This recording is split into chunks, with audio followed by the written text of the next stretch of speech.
হযরত আবু হুরায়রা রাদিয়াল্লাহু তাআলা হতে বর্ণিত, তিনি বলেন রাসূল সাল্লাল্লাহু আলাইহি সাল্লাম বলেছেন, কিয়ামতের দিন তোমরা সবচেয়ে নিকৃষ্ট ব্যক্তি হিসেবে তাদেরকে পাবে যারা দ্বিমুখী, তারা এক মুখ নিয়ে এদের কাছে যায় এবং আরেক মুখ নিয়ে ওদের কাছে যায়। তাই আমাদের এই দুইমুখী স্বভাবটা পরিহার করতে হবে। আরেকটি কাজ আমরা করতে পারি, আমাদের সমাজের যুবক ভাইদেরকে সাথে নিয়ে, ছোট বড় সকলকে সাথে নিয়ে ঐক্যবদ্ধ হিসেবে কাজ করতে পারি। কথায় আছে কোথায় বল। আল্লাহ তাআলা বলেন,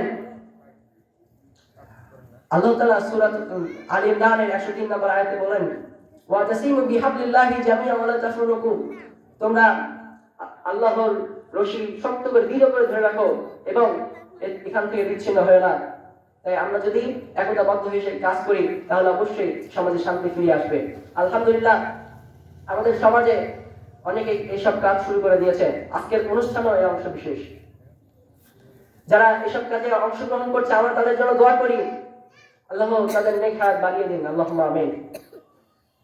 কিন্তু যারা এই সমাজের অগ্রগতিকে থামানোর চেষ্টা করছে, যারা এই সমাজের উন্নতিকে দমানোর চেষ্টা করছে, যারা সমাজের মধ্যে আধিপত্য বিস্তার করতে চাচ্ছে, যারা সমাজের মধ্যে নিজের ক্ষমতা দেখানোর চেষ্টা করছে, যারা সমাজকে ডিভাইডেড ভাগ করতে চাচ্ছে, তাদের উদ্দেশ্যটা বলতে চাই, এখনো সময় আছে, এসব থেকে বেরিয়ে আসুন। নয়তো যখন সমাজের মানুষ, সমাজের লোকজন যখন জমিয়ে উঠবে, যখন খেতে উঠবে, তখন আর পালানোর জায়গা পাবেন না। আর আপনাদের আরেকটি কাজ, আপনারা এসব লোককে চিহ্নিত করে আপনারা তাদেরকে নির্জনে নীরবে বোঝান, ভাই আপনার এই কাজটা ভালো হচ্ছে না, আপনি এই কাজটা করেন। তার ভিতরে যদি ঈমান টিকে থাকে তাহলে অবশ্যই সে আপনার কথা শুনবে ইনশাআল্লাহ। আরেকটি বিষয়, সেটি হলো গীবত। গীবত একটি জঘন্যতম অপরাধ, এটি থেকে আমাদের বিরত থাকতে হবে। কারণ রাসূল সাল্লাল্লাহু আলাইহি সাল্লাম বলেছেন, আল গীবাতু আশাদ্দু মিনাজ জিনা, গীবত জিনার চেয়ে জঘন্যতম অপরাধ। তাই আমাদের গীবত থেকে বিরত থাকতে হবে। বলছিলাম, সুশীল সমাজ গঠন করতে হলে আমাদের করণীয় কি, আমরা কি কাজ করতে পারি।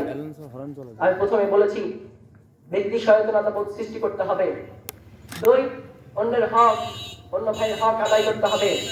3 নম্বরে আমাদের কি করতে হবে, দ্বিমুখী স্বভাব পরিহার করতে হবে। 4, ঐক্যবদ্ধ হয়ে কাজ করতে হবে।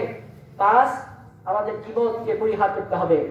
এইসব কাজ যদি আমরা করতে পারি, আমি আশা করি সমাজে অনেকাংশে শান্তি ফিরে আসবে ইনশাআল্লাহ।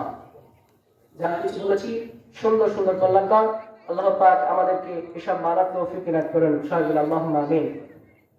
আর আজকে এই ব্যবস্থাপনা যারা করেছেন, এত সুন্দর একটি আয়োজন করেছেন, আল্লাহ তাদেরকে ধন্যবাদ জানাই।